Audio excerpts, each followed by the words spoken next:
Shalom, shalom, bien-aimé de Dieu, shalom. Je suis votre humble servante Rebecca Martine.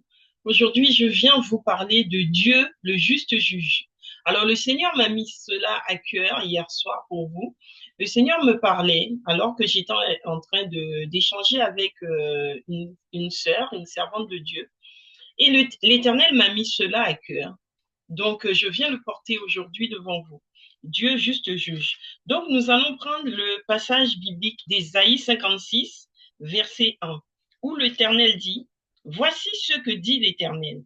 Respectez le droit et pratiquez la justice, car mon salut est sur le point d'arriver et ma justice est prête à se révéler. Donc là, le Seigneur nous dit que nous devons respecter le droit et pratiquer la justice, car son salut est sur le point d'arriver et sa justice est prête à se révéler. Donc nous voyons par là, au travers de ces propos, l'Éternel nous fait comprendre qu'il est lui-même un juge. Donc tu sais, bien-aimé, que Dieu est juge, que Dieu est un juge au-dessus de la terre.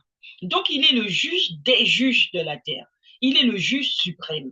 Donc, l'Éternel est en train de nous dire que s'il est juge, bien-aimé, nous savons que le juge, c'est celui qui fait la justice dans un pays. C'est celui qui décide qui prend les décisions de justice dans un pays. C'est celui qui applique le droit dans le pays ou qui fait appliquer le droit. Donc, si Dieu dit qu'il est juge, ça veut dire, bien-aimé, que le Dieu qui est au-dessus de nous, il a aussi une cour de justice, il a aussi des lois.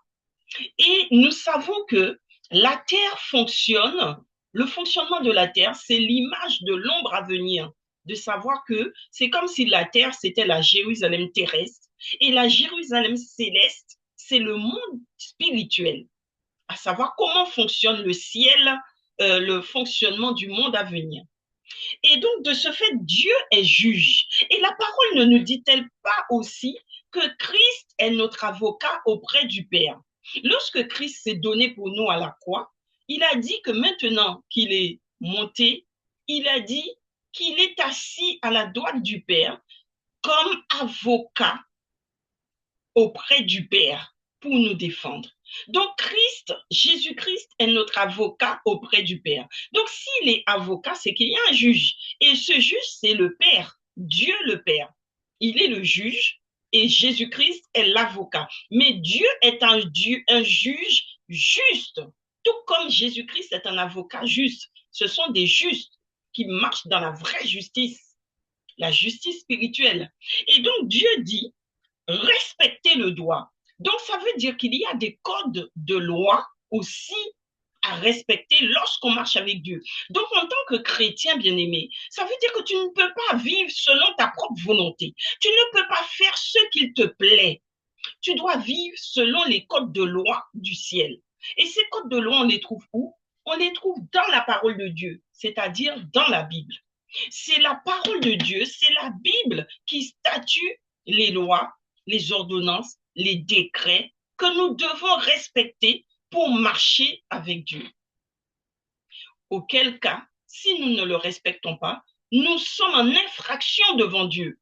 Tout comme bien-aimé sur la terre. Lorsque, par exemple, tu commets une infraction au code de la route ou une infraction au code de moralité ou je ne sais quoi, code civil, code pénal, il y a toutes sortes de codes. Il y a le code matrimonial pour le mariage, quand tu commets une infraction dans le mariage. Il y a le code civil quand tu commets une infraction dans la société. Il y a le code pénal quand tu commets un meurtre ou quelque chose de ce genre. Il y a plusieurs codes.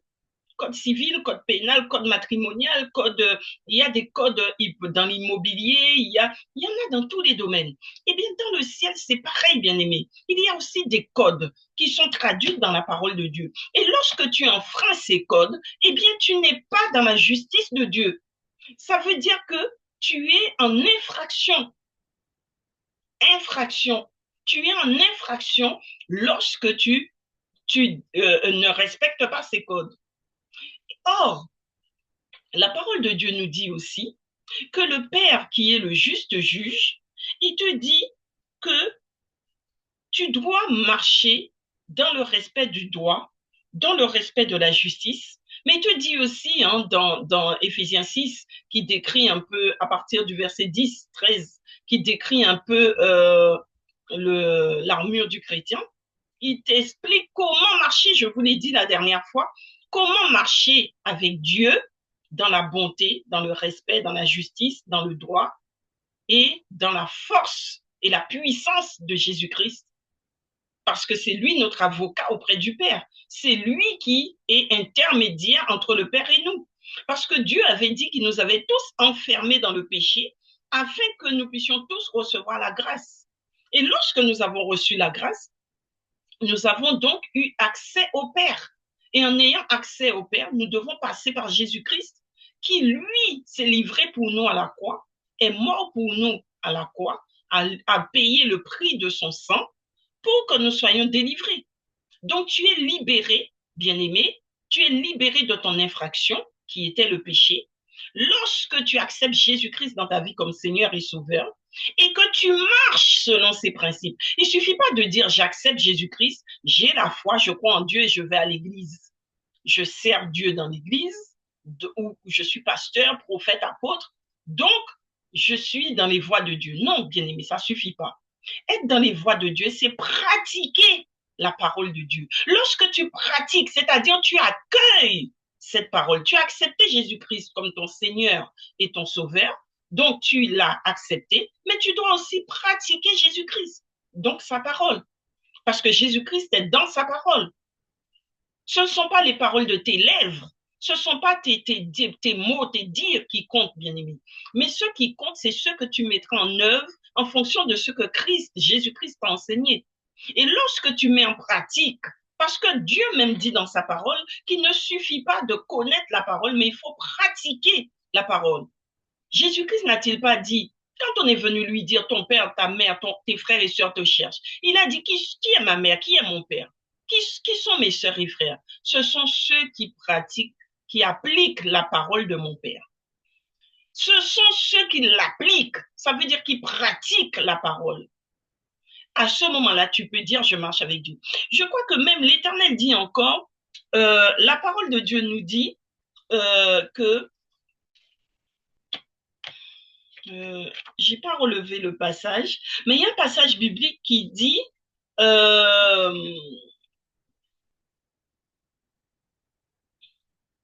celui qui marche avec Dieu, voilà, c'est dans 1 Jean 2, verset 6, je l'avais relevé. Il dit celui qui affirme demeurer en Christ doit aussi vivre comme Christ a lui-même vécu. Celui qui affirme demeurer en Christ doit vivre comme Christ lui-même a vécu. Ça veut dire que tu dois pratiquer la parole, bien-aimé. Si tu ne pratiques pas la parole, tu es en infraction. Et quand tu es en infraction, qu'est-ce qui se passe? C'est que comme dans le monde, hein, quand tu fais une infraction dans le monde, qu'est-ce qui se passe? C'est que tu te fais arrêter, tu passes devant le juge et tu peux être condamné. Tu seras condamné parce que tu es en infraction. Tu dois payer, tu dois réparer ton erreur. Eh bien, c'est pareil devant Dieu. Quand tu es en infraction devant la parole de Dieu, tu dois revenir à l'Éternel, demander pardon, donc passer par la case repentance. Tu dois te repentir, donc demander pardon d'un cœur sincère. Et ensuite, tu pourras de nouveau être libéré pour rentrer dans l'œuvre. Et tu auras Jésus-Christ comme avocat devant le Père, qui va plaider ta cause en fonction de si ton cœur, en fonction de l'état de ton cœur, Jésus-Christ plaidera pour toi. Si ton cœur est sincère, quand bien même que tu aurais péché, la parole de Dieu nous dit, je crois toujours dans l'Ésaïe, la parole de Dieu nous dit que même si ton péché était rouge comme un cramoisi, comme le cramoisi, l'Éternel est juste et bon pour te pardonner. Il te pardonne, mais il faut que ton cœur soit sincère, que lorsque tu viens devant l'Éternel pour demander pardon, il faut que tu le fasses d'un cœur sincère. À ce moment-là, tu seras pardonné. Parce qu'autrement dit, la parole de Dieu te dit aussi que lorsque tu pèches, le destructeur, c'est celui que Dieu, le destructeur, c'est le diable, bien-aimé, c'est celui que Dieu utilise pour châtier. Tu seras châtié et le destructeur, tu peux tomber sur le coup du destructeur. Quand tu es dans le péché, tu peux tomber sur le coup du destructeur. Parce que quand tu es dans le péché, tu es livré au destructeur. Tu es livré au destructeur et tu peux tomber sur le coup du destructeur. Mais lorsque tu marches avec l'Éternel, lorsque tu marches dans les voies de Dieu, que tu respectes les lois, les ordonnances que ton Seigneur t'a données, alors tu dois marcher dans la clarté de sa lumière. C'est pourquoi l'Éternel a dit, vous êtes sel de la terre, lumière pour le monde. Mais il faut savoir que le monde, bien aimé, c'est le champ de Dieu. Le monde n'appartient pas au diable. Hein. Quand certains on croit, même on nous a fait croire autrefois que le monde est géré par le diable, c'est faux. Le monde n'est pas géré par le diable. Le diable a pris autorité dans le monde sur ceux qui veulent bien lui donner cette autorité. Mais Dieu, c'est Dieu qui gère le monde. Parce qu'il te dit lui-même dans sa parole, hein, dans Jérémie 9, je crois, verset 23, il dit que c'est lui qui règne par sa bonté, sa justice et son droit, c'est lui qui règne sur toute la terre. Mais le monde, c'est la terre. Dieu te dit, c'est lui qui règne. C'est lui qui règne. Il est juste juge. Et il t'a dit qu'il fait droit à qui il veut faire droit. Il donne à qui il veut donner. Il endurcit les cœurs qu'il veut endurcir. Il libère les cœurs qu'il veut libérer. Il t'a dit que c'est lui qui courbe le cœur du roi dans la direction qu'il lui sait. Parce que c'est lui le juste juge. Il est le juste juge qui commande sur cette terre. Donc, bien aimé, lorsque tu es dans des difficultés dans ta vie, que l'Éternel te dit que c'est lui qui dirige ce monde, parce que le monde, c'est son champ. C'est lui que tu vas regarder dans le livre de Matthieu, tu vas lire la parabole de la mauvaise herbe, tu verras qu'il t'explique que le monde, c'est le champ de Dieu. Amen, amen. Donc, bien aimé, toi qui es chrétien, qui dit que tu crois en Dieu, tu es peut-être même serviteur de Dieu, mais parce que le diable vient, le destructeur vient, il t'oppresse dans ta vie. Il te met des oppressions, il te met des combats. Mais il faut savoir que quand tu t'approches de Dieu, quand tu veux marcher avec Dieu, tu auras beaucoup de tribulations parce que le diable viendra pour te combattre. Il ne voudra pas te laisser marcher avec Dieu. Il viendra te combattre. Donc si, quel que soit le domaine de ta vie, tu cherches du travail, l'ennemi sait par exemple que tu es quelqu'un qui est très libéral, c'est-à-dire tu donnes facilement. Pour que tu ne puisses pas bénir par ton salaire, il va bloquer ton travail, il va t'empêcher d'avoir un emploi. L'ennemi voit que tu cherches le mariage, par exemple. Il sait que ta bénédiction viendra de ton mariage. Donc, qu'est-ce qu'il fait? Il va bloquer ton mariage, il te mettra des difficultés pour que tu ne puisses pas rencontrer quelqu'un de bien et que tu sois dans les difficultés. Il te met des oppressions dans le domaine où il sait que tu seras béni. Et toi, tu tombes dans le piège. Toi, tu tombes dans le piège et tu fais des compromis. Bien-aimé, on ne fait pas de compromis avec la parole de Dieu. On ne fait pas des compromis avec Dieu parce que notre Dieu est un Dieu jaloux. Dieu m'envoie pour te mettre en garde, bien-aimé. Notre Dieu est un Dieu jaloux. Tu ne peux pas faire de compromis avec Dieu. L'Éternel te dit de respecter le droit et pratique la justice. Ça veut dire dans ta vie, dans tout ce que tu entreprends, dans toutes tes entreprises, marche dans la vérité. N'est-ce pas que l'Éternel avait dit à Josué, je crois, ou Josué ou Osée, je ne sais plus, il lui avait dit, je crois que c'est Josué, il a dit à Josué, ne regarde ni à droite ni à gauche, mais regarde droit devant toi, regarde à l'Éternel, afin que tu réussisses dans toutes tes entreprises. Ne regarde ni à droite ni à gauche afin que tu réussisses dans tes entreprises. Donc ça veut dire que ne fais pas de compromis avec le diable. Le diable vient pour t'oppresser, bien-aimé. Il t'oppresse, il te met face à des situations où il te fait comprendre que tu n'as plus d'autre choix que de faire le compromis avec lui. Toi, tu vas faire le compromis, tu vas perdre ton salut. Dieu te dit dans Ésaïe 56, car mon salut est sur le point d'arriver. Il te dit, son salut est sur le point d'arriver. Ça veut dire qu'il est en train de te bénir. La bénédiction est proche. Mais toi, tu vas faire des compromis parce que tu n'as pas de travail, parce que tu n'as pas de mariage, tu n'as pas d'enfant. Tu fais des compromis, bien-aimé. Tu oublies que le salut vient de l'Éternel. Tu vas mentir.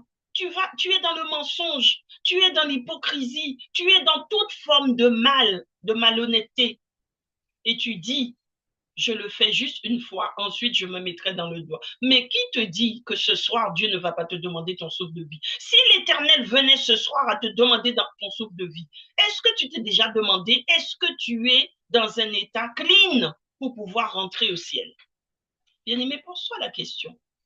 Toi qui fais des compromis, bien-aimé, on ne vit pas au regard des hommes. Ne vis pas au regard des hommes. Ne vis pas dans la vitesse des hommes. Toi qui vis chez tes parents et que tes parents te mettent la pression en te disant que tu as déjà un certain âge, il faut te marier. Et toi, tu es prêt à tout pour te marier. Ou encore, tu vois que tes camarades ont tout. Et toi, tu vas vendre ton corps pour avoir une voiture, pour avoir un travail, pour avoir ceci, cela. Tu es prêt à tout. Non, bien-aimé. Non, bien-aimé, ne vis pas au regard des hommes. Souviens-toi que l'Éternel a dit il t'a dit, quand tu veux le prier, retire-toi dans le secret de ta chambre, le secret de ta chambre qui est ton cœur, hein.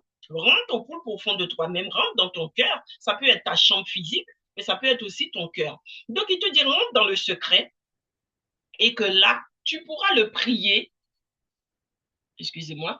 Il te dit, rentre dans le secret. Tu pourras là le prier et que lui, il se tient là dans le secret pour t'écouter. Il te dit aussi, je suis, dans Matthieu 28, il te dit, je suis avec vous tous les jours, jusqu'à la fin du monde. Il te dit, sans moi, vous ne pouvez rien faire. Sans moi, vous ne pouvez rien faire. Donc, ça veut dire, bien-aimé, que tout bien vient d'en haut. Parce que c'est l'Éternel qui gère le monde. Donc, ne te laisse pas aller au compromis avec le diable. Même si le diable te fait comprendre que sans ce compromis, tu seras perdu, c'est faux.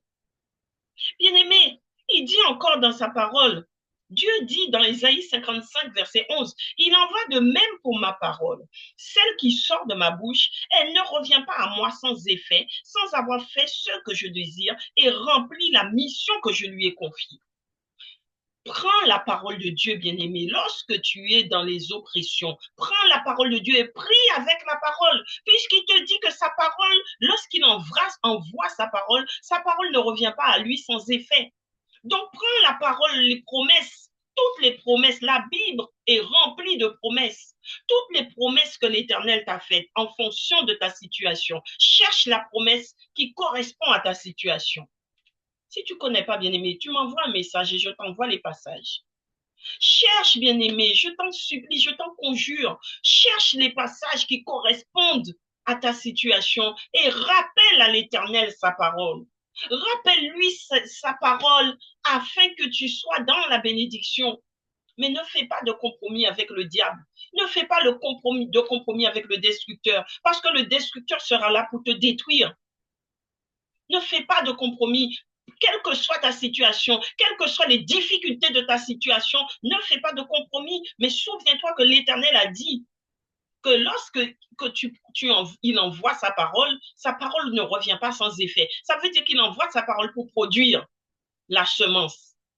Mais cette semence, bien-aimée, elle se produit quand Dieu envoie sa parole. Par exemple, je te donne un exemple.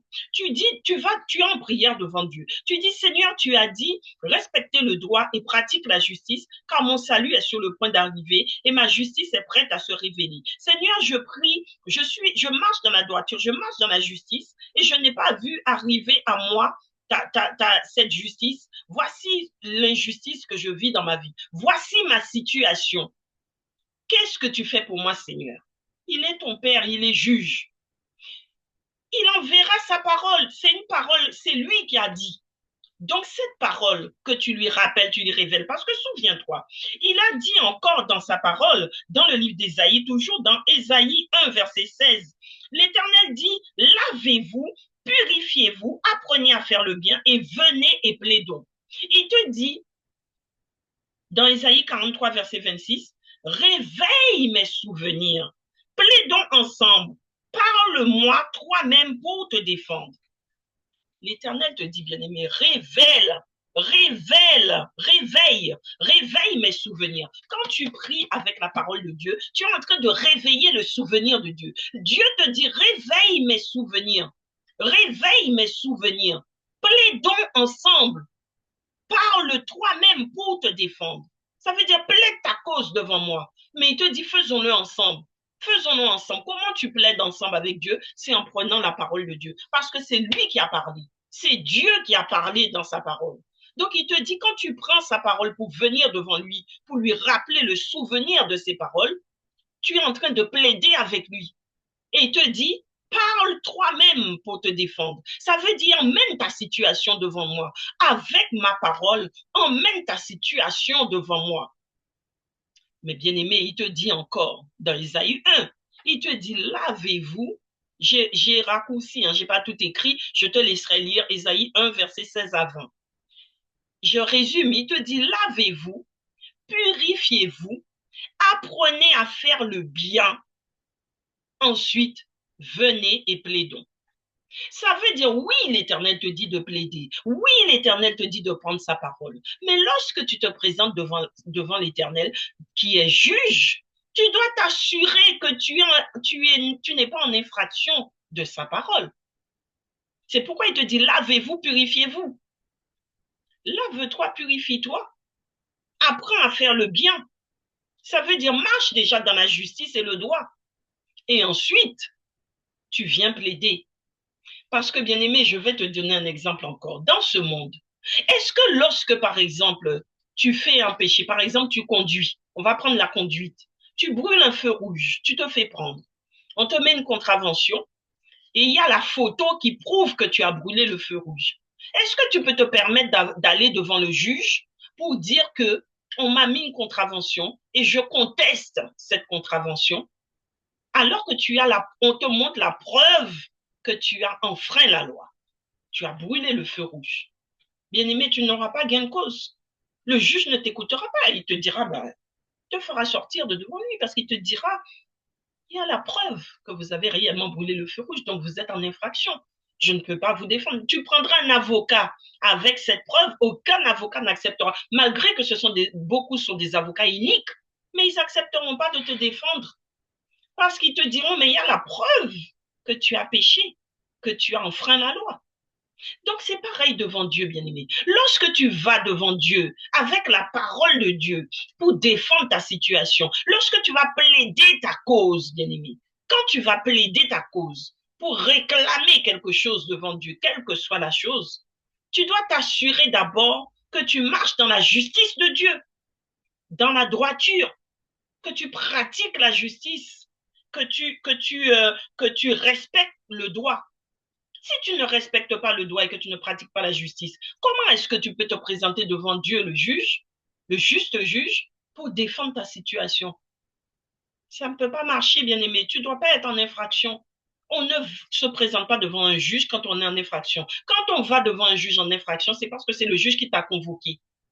C'est lui qui t'a convoqué. Mais si c'est toi qui le sollicites, tu ne dois pas être en infraction. Amen, amen. Donc, bien-aimé, il te dit, lave-toi, purifie-toi. Lave-toi, ça veut dire par l'eau de la parole. Quand tu lis la parole de Dieu, quand tu étudies les Saintes Écritures, tu dois appliquer ce que tu étudies. Tu dois revoir ta vie à la lumière des Saintes Écritures et te corriger petit à petit, tu te corriges, tu te corriges. Tu changes ton attitude avec l'aide du Saint-Esprit. Tu te bonifies.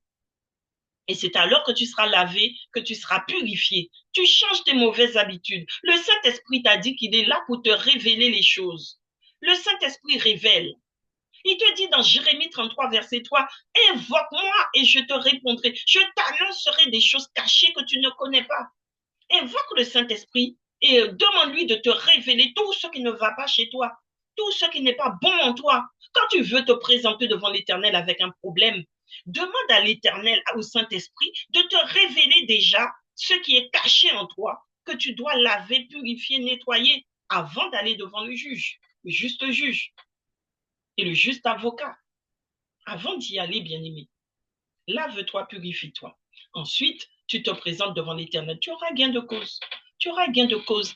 On n'a jamais vu dans la Bible quelqu'un faire appel à l'Éternel et être déçu. Ils n'ont jamais été déçus. L'Éternel pourvoit. Il est celui qui pourvoit. Il est celui qui bénit. Il est celui qui approuve. Donc, bien-aimé, je t'ordonne, je t'exhorte à te laver, te purifier et ensuite d'aller plaider ta cause, puisque c'est lui-même qui t'invite à plaider. Il te dit, venez, venez et plaidez, et plaidons. Venez et plaidons. Plaide ta cause toi-même. Toi-même, plaide ta cause. C'est ce que l'Éternel te dit. Il te dit que pourquoi l'Éternel te dit ça? Parce que dans le psaume 89, verset 15, l'Éternel te dit que la justice et le droit forment la base de son trône. Le trône de Dieu est assis sur la justice et le droit, parce que Dieu est un juge. Donc Dieu ne peut pas te bénir si tu n'es pas dans la justice ou dans le droit. Il n'y a aucun juge, même sur la terre, malgré que la terre n'est pas dans la perfection. Même sur la terre, aucun juge ne te donnera gain de cause si tu n'es pas dans la justice et la droiture. Alors, a fortiori, Dieu, le juste juge, il ne te bénira pas si tu ne marches pas dans sa justice. Et dans la droiture, si tu ne l'appliques pas dans ta vie, tu ne seras pas béni. Il te dit la bonté et la vérité sont devant toi. Mais la bonté et la vérité, c'est la parole de Dieu. Cette bonté, cette vérité se trouve, marche devant toi. La bonté et la vérité marchent devant toi. La bonté et la vérité, c'est Jésus-Christ. Ton avocat dans le ciel, il marche devant toi. Il marche devant toi. Donc, si tu es dans la justice et dans le droit, tu auras Jésus-Christ comme avocat et il sera aussi il est aussi ton rédempteur, celui qui marche devant toi, comme il a marché devant le peuple d'Israël. La Bible te dit que Dieu marchait devant le peuple d'Israël comme un feu en pleine nuit et comme une nuée en plein jour. C'est ainsi que l'Éternel marche encore aujourd'hui devant toi, bien-aimé. Il marche devant toi, mais pour qu'il puisse manifester sa gloire dans ta vie, tu dois toi aussi marcher comme lui il a marché. Il t'a dit que tout ce que vous demanderez en mon nom, je le ferai afin que la gloire du Père soit révélée dans le Fils.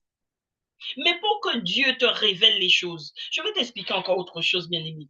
Lorsque l'Éternel envoie sa parole, il envoie une parole de bénédiction vers toi. La parole descend, la parole tourne et la parole arrive parce que c'est l'état du cœur qui compte. Comme je vous ai toujours dit, c'est l'état de ton cœur qui compte.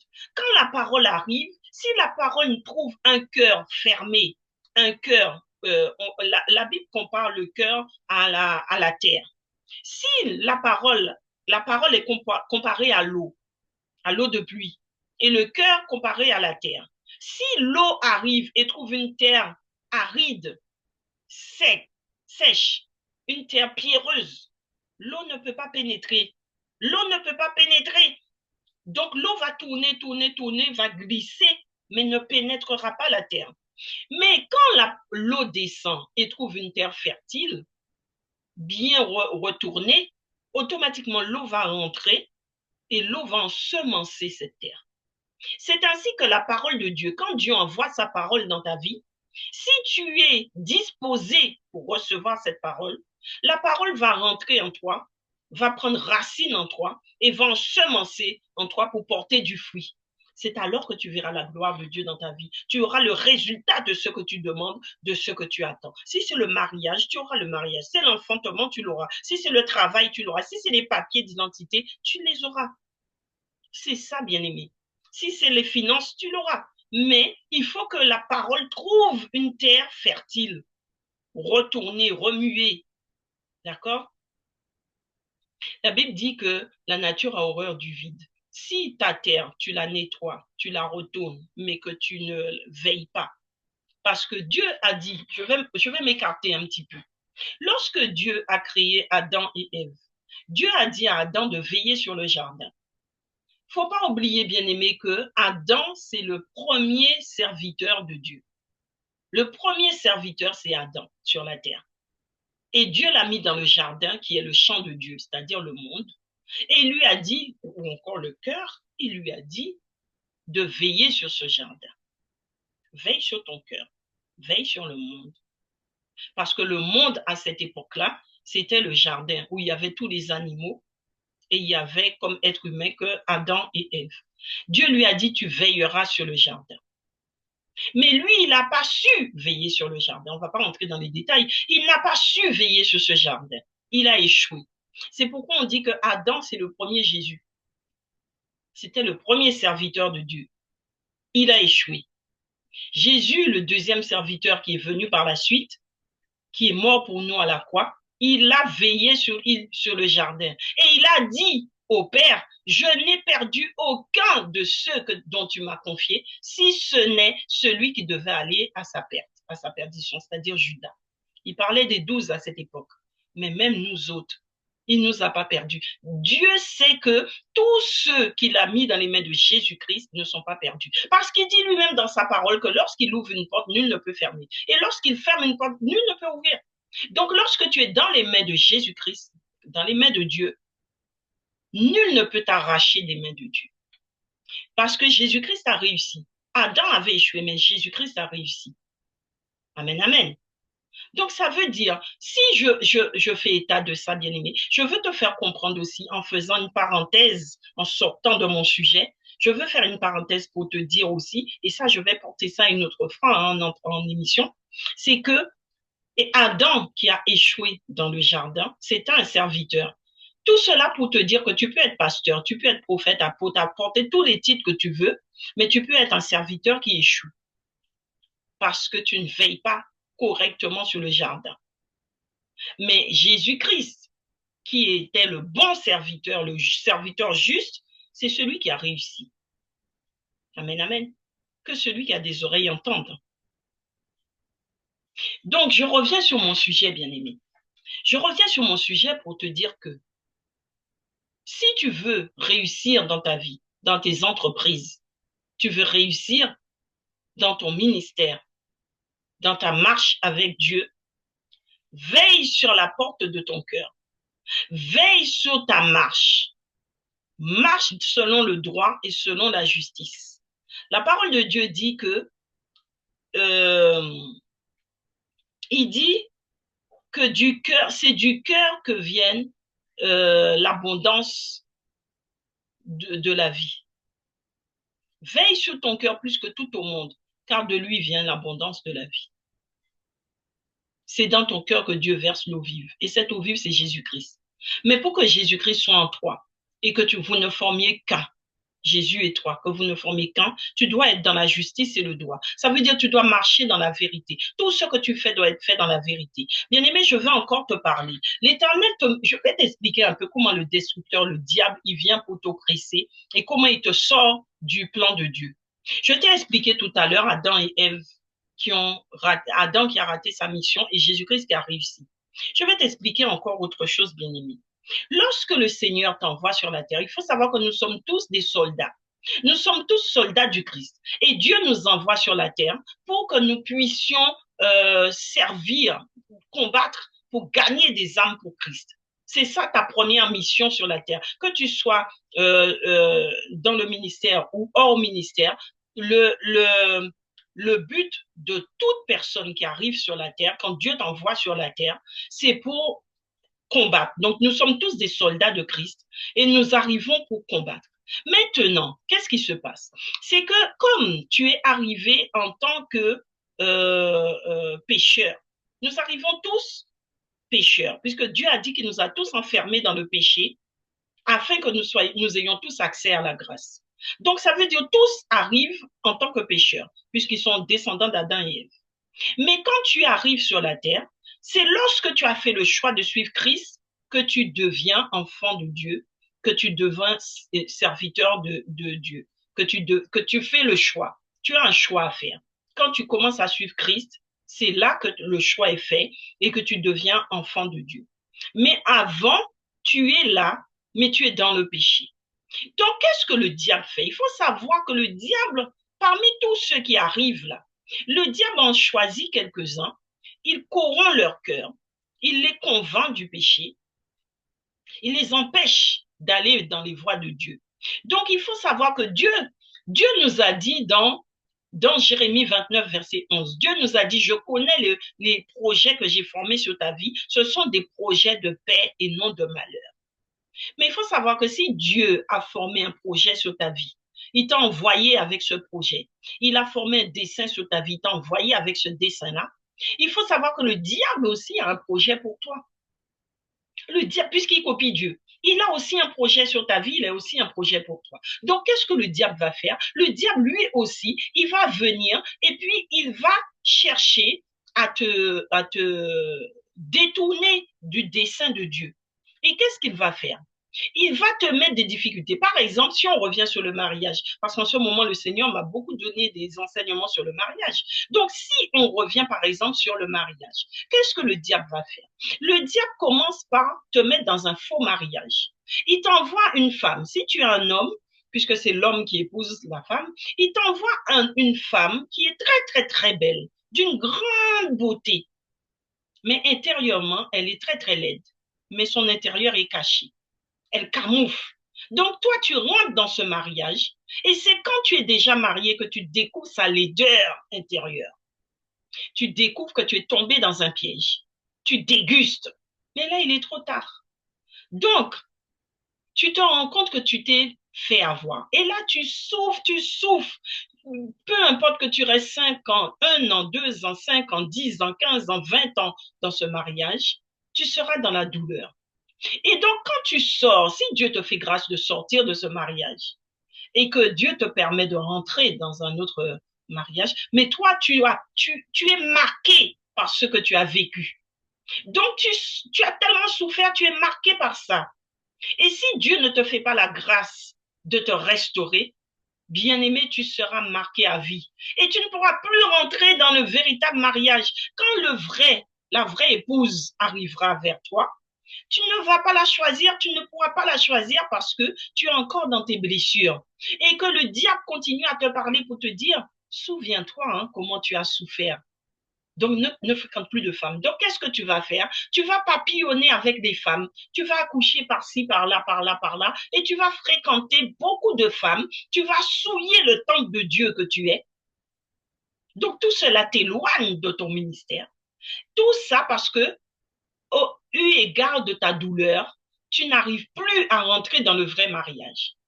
Et c'est comme ça que la femme de ta destinée peut passer, tu peux passer à côté de la femme de ta destinée parce que le diable, le destructeur, t'a déjà détourné du voie du mariage qui devait être une bénédiction pour toi. Je vais te donner un exemple encore si tu recherches du travail. L'ennemi, qu'est-ce qu'il fait? Il va t'envoyer, par exemple, dans un travail, il va t'envoyer des petits boulots, des faux trucs pour que tu sois dégoûté. Et quand arrivera le vrai travail que tu devrais prendre, au lieu de le chemin que tu devais prendre pour arriver dans le travail où Dieu veut te voir, parce que tout ce que l'on fait sur la terre, c'est destiné dans un but d'évangéliser pour Dieu, de gagner des âmes pour Dieu, puisque n'oublie pas, je t'ai dit que nous sommes tous soldats de Christ. Donc, il te détourne et il te donne, il va mettre un travail devant toi où on te propose un gros salaire et le travail que Dieu te propose, qui n'est peut-être pas un gros salaire, mais qui allait évoluer vers la gloire. Et toi, tu choisis le gros salaire parce que tu marches par la vue et non par la foi. Donc, tu vas prendre le gros salaire et tu vas entrer dans un travail où tu vas beaucoup souffrir dans ce travail. Tu seras exploité. Tu vas beaucoup souffrir parce que ce n'était pas la voie de Dieu pour toi. Encore le diable qui te chemine par là pour te perdre. Tu es quelqu'un qui cherche des papiers d'identité. Le diable va venir murmurer dans tes oreilles que tu dois passer par le faux pour obtenir tes papiers parce que il t'a déjà mis dans un faux mariage qui fait que il va te dire non, tu ne peux plus passer par le mariage pour avoir tes papiers parce que n'oublie pas ce que l'autre t'a fait. Elle a mal agi avec toi.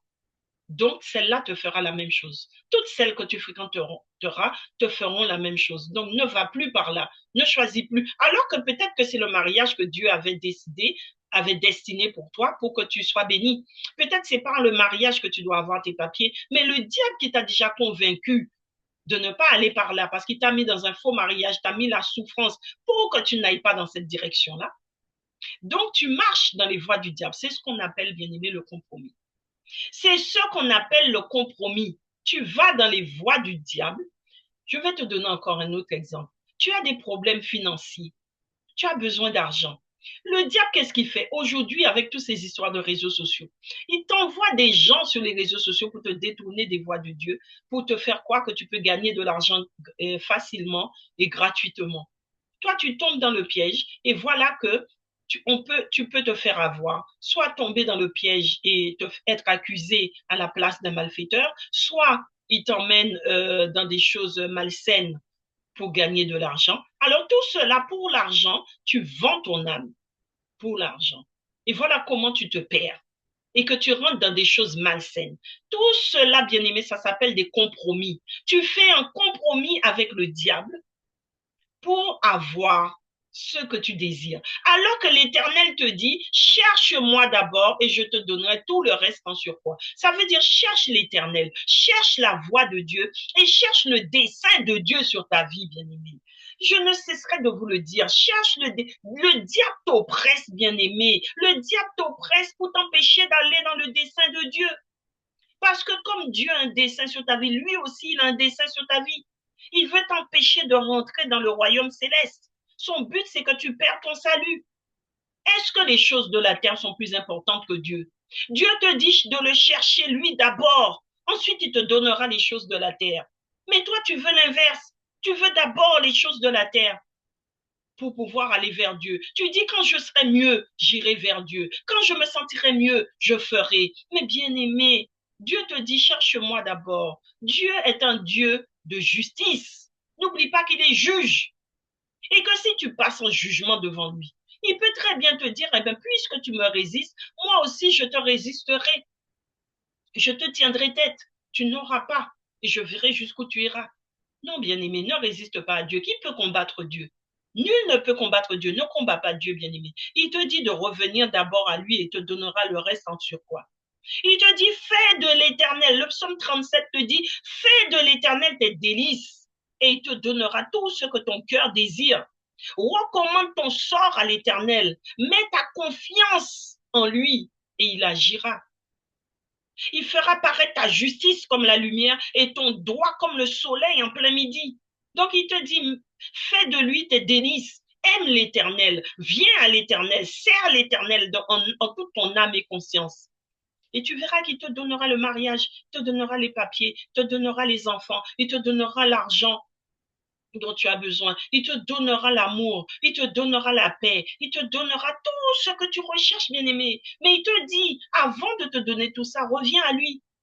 Et revenir à Dieu, c'est marcher dans la justice, dans la droiture, pratiquer la justice.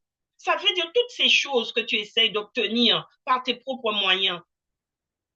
Tu t'appuies sur l'argent pour obtenir. Tu t'appuies sur l'homme pour obtenir. Dieu te dit non, celui maudit soit l'homme qui s'appuie sur l'homme. Ne t'appuie pas sur l'homme pour obtenir, mais appuie-toi sur Dieu. Et si Dieu te dit que pour obtenir, tu dois passer par le mariage, va dans le mariage, parce que le mariage se fait, comme je vous l'ai dit, à trois cordes. Il y a toi, il y a ton époux ou ton épouse, et il y a Dieu au milieu. Dans ce genre de mariage, tu ne peux pas échouer. Donc, le diable le sait. C'est pourquoi il te détourne de cette voie. Dieu te dit, fais alliance. Notre Dieu est un Dieu d'alliance. Il te dit, fais alliance d'abord avec moi et je te donnerai ces choses ensuite. Mais fais alliance avec moi. Reviens à Jésus, bien-aimé. Reviens à Jésus. Arrêtez de vouloir tout obtenir par vos propres moyens. Il te dit que si tu reviens à lui et que tu marches tu pratiques la justice et tu respectes le droit, si tu marches selon ses ordonnances et son droit, il te dit qu'il ordonnera la bénédiction d'être avec toi. L'Éternel dit, j'ordonnerai à la bénédiction d'être avec toi dans tes greniers et dans toutes tes entreprises. Je te laisse aller le lire dans Deutéronome 28, à partir du verset 8. Il dit, l'Éternel ordonnera la bénédiction d'être avec toi dans tes greniers et dans toutes tes entreprises. Mais pour cela, tu dois respecter la droiture et la justice. Marche dans la droiture, marche dans la justice. Cherche l'Éternel de tout ton cœur, de toute ton âme, de toute ta force. Fais de lui tes délices et il te donnera tout ce que tu désires. Rien n'est impossible à Dieu. L'Éternel te dit dans Jérémie 9, verset 23, il dit c'est lui qui dirige, c'est lui qui a tout pouvoir sur la terre. C'est lui le juste juge qui dirige la terre. Il a tout pouvoir sur la terre. Il te dit rien ne lui est impossible. Donc ne crois pas que ce que tu demandes est impossible aux yeux de Dieu. Dieu peut te donner ce que tu veux. Mais pour cela, tu dois lui faire confiance. Quand la parole descend, il doit trouver la foi. Si la parole ne trouve pas la foi, eh bien, il va tourner. Mais ne trouvant pas la foi, tu ne peux pas être béni. La bénédiction ne peut pas venir à toi si tu n'es pas dans la droiture. Si la foi, et pour que la bénédiction vienne à toi, il faut que tu sois dans la foi, mais une foi forte, une foi bouillante pour l'éternel. Il faut que tu manifestes ta foi. Quand tu marches, quand par exemple, bien aimé, que le diable vient pour t'oppresser, l'apôtre Jacques disait, résistez au diable et il fuira loin de vous. Mais comment est-ce qu'on résiste au diable? C'est en fuyant le péché, c'est en fuyant les compromis, c'est en fuyant le mal sous toutes ses formes. C'est comme ça que tu résistes au diable. Et que lorsqu'il vient murmurer dans tes oreilles, comme il l'a fait avec Jésus dans le désert, lorsque Jésus était dans le désert et qu'il est venu pour tenter Jésus, Jésus a répondu avec la parole. Donc quand le diable vient te tenter, prends la parole de Dieu, appuie-toi sur la parole de Dieu et donne-lui sa réponse. Repousse-le jusque dans ses retranchements, mais ne le laisse pas t'oppresser. Quand l'ennemi t'oppresse, bien-aimé, c'est que ta bénédiction est proche. Dieu t'a dit, je reviens encore et je termine par ce passage, Ésaïe 56, verset 1. Voici ce que dit l'Éternel. Respectez le droit et pratiquez la justice, car mon salut est sur le point d'arriver et ma justice est prête à se révéler. L'Éternel te dit que le salut est en chemin, ton salut est en chemin, ta justice est prête à se révéler. Mais pour cela, il a besoin de ta foi, il a besoin d'un cœur honnête, d'un cœur vivant, un cœur qui le cherche, un cœur qui l'accueille, qui fait de lui ses délices, un cœur qui l'aime, qui le proclame. Il a besoin de trouver ce cœur-là. Et alors le salut rentrera dans ta maison. Oh, souviens-toi comment s'appelle cet homme-là, oh là là, celui qui était sur le sycomore, j'oublie son nom, tu vas chercher. Il dit que quand Jésus lui a dit, descends de l'arbre parce que je veux venir chez toi aujourd'hui. Ensuite, on a dit, le salut est entré dans ta maison. Jésus lui a dit, le salut est entré dans ta maison aujourd'hui. Le salut. Quand Jésus a été chez lui, il lui a dit, le salut est entré dans ta maison aujourd'hui. Bien-aimé, le salut veut entrer dans ta maison. Le salut veut venir à toi aujourd'hui, mais il te demande ta foi. Lorsque cet homme a reçu le salut, on dit qu'il a remboursé tous ceux il était collecteur d'impôts. Il a remboursé toutes les personnes qu'il avait volées. Il leur a remis leurs dettes. Bien-aimé, quand le salut rentre dans ta maison, ta vie change. Mais si tu veux un changement dans ta vie, bien-aimé, ne regarde ni à droite ni à gauche, regarde à l'Éternel, regarde à Jésus-Christ. Marche dans la vérité, marche dans la droiture, abandonne le mal, abandonne le mensonge, abandonne l'hypocrisie, abandonne tout ce qui peut te faire chuter, parce que tu ne connais pas ton jour. Le salut arrive. Le salut veut rentrer dans ta maison. Ne lui ferme pas la porte, bien-aimé. Amen, amen. Donc, c'était ça le message que le Seigneur me donnait pour toi aujourd'hui. Souviens-toi du juge inique. Le juge inique dans Luc 18. La parole de Dieu nous dit que voici cette veuve qui allait régulièrement vers ce juge inique pour demander justice. Et ce juge refusait à chaque fois. Mais un jour, ce juge s'est dit, mais voici cette femme qui m'importune. Elle ne cesse de venir frapper à ma porte. Elle ne cesse de m'importuner. Je vais lui faire justice aujourd'hui afin qu'elle ne vienne plus m'importuner. Dieu dit, si entend ce que dit ce juge inique, si lui, on va chercher, bien-aimé, on va chercher, je ne vais pas tout lire, mais je vais juste te lire ce que dit Dieu.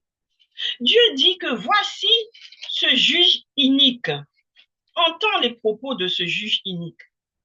Dans Luc 18, versets 1 à 8.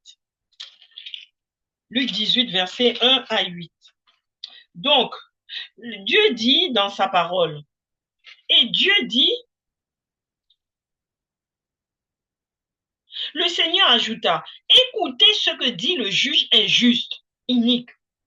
Et Dieu ne fera-t-il pas justice à ceux qu'il a choisis et qui crient à lui jour et nuit? Les fera-t-il entendre? Les fera-t-il attendre? Je vous le dis, il leur fera rapidement justice, promptement. Dieu dit que promptement, ça veut dire tout de suite, rapidement, il te fera justice. Si tu cries à lui jour et nuit, il ne te fera pas attendre. Mais quand tu cries à lui, assure-toi, bien-aimé, que tu es lavé, purifié, avant d'aller à lui et que tu es dans le bien, que tu pratiques le bien. Il te dit, il te fera justice promptement. Parce que si ce juge inique peut faire justice, combien plus pire, le juste juge te fera justice, bien-aimé. Il te fera justice dans ta vie. Quelle que soit ta situation, il n'y a pas de situation trop difficile pour Dieu. Quelle que soit ta situation, bien-aimé, quelle que soit la situation dans laquelle tu es aujourd'hui, je t'exhorte à revenir à Jésus-Christ. Pratique la justice, pratique. Marche dans la justice, dans la droiture. Marche dans cela, bien-aimé. L'Éternel te dit, respectez le droit et pratiquez la justice. Respectez le droit et pratiquez la justice. Et c'est alors qu'il te fera justice, qu'il te bénira. Il t'a dit qu'il leur donnera la bénédiction d'être dans ta maison, dans tes greniers, dans toutes tes entreprises. Bien-aimé, je t'exhorte, marche avec l'Éternel. Je vais prier pour vous, bien-aimés, on va clôturer ainsi. Éternel Dieu Tout-Puissant, tu m'as permis de porter cette parole devant tes enfants, Seigneur. Je prie, Éternel Dieu de gloire, que tous ceux qui écouteront cette émission, Seigneur, et qui le feront connaître autour d'eux, Seigneur, oh Père, tous ceux qui vont entendre ta voix au travers de ta servante, Seigneur, soient bénis. Qu'ils reçoivent la bénédiction, Seigneur, que la bénédiction soit dans leur camp. Père, que tous ceux qui sont en infraction au eu égard de ta parole, Seigneur, qu'ils se repentent, Éternel Dieu de gloire, qu'ils reviennent à toi, quand tu es juste juge, Éternel Dieu de gloire. Tu es juste avocat, Seigneur Jésus, et tu es prêt à accueillir tes enfants les bras ouverts. Je sais, Seigneur, que tu n'as jamais fait défaut à celui qui crie vers toi, car tu as dit toi-même dans ta parole que tu aimes les cœurs brisés. Tu aimes les cœurs brisés, Seigneur. Tu ne les rejettes pas. Tu ne rejettes pas un cœur brisé, un cœur contrit. Tu les aimes, Éternel Dieu de gloire. Tu les bénis, Seigneur. Tu les accueilles, Éternel.